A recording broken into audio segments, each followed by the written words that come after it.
रे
श्रवण तोर सेवा जग सारे है।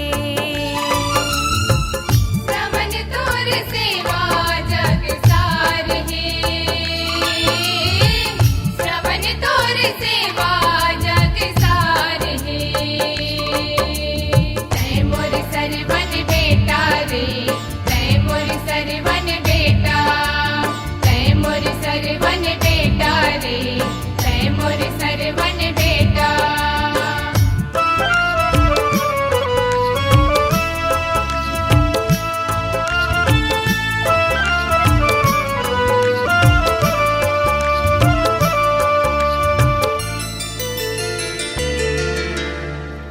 बिन नयन के आवे दादा महतारे, राजा के वाणी सुन के छागे आनियारी। राजा के वाणी सुन के छागे अंधियारी। ताहू जा तरस बे राजा बेटा बर भारी, अत का कह के पहुँचे मुक्ति दुआरी।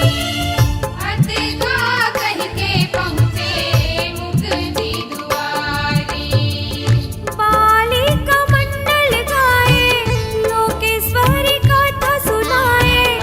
बाली का मंडल गाए लोकेश्वरी कथा सुनाए। देववर माने जोहार के, श्रवण तोर सेवा जग सार है। श्रवण तोर सेवा जग सार है। श्रवण तोर सेवा जग सार है। दाई ददाला तेहा तीरथ कराए। दाई ददाला तेहा तीरथ कराए। तभे तोला माने संसार में,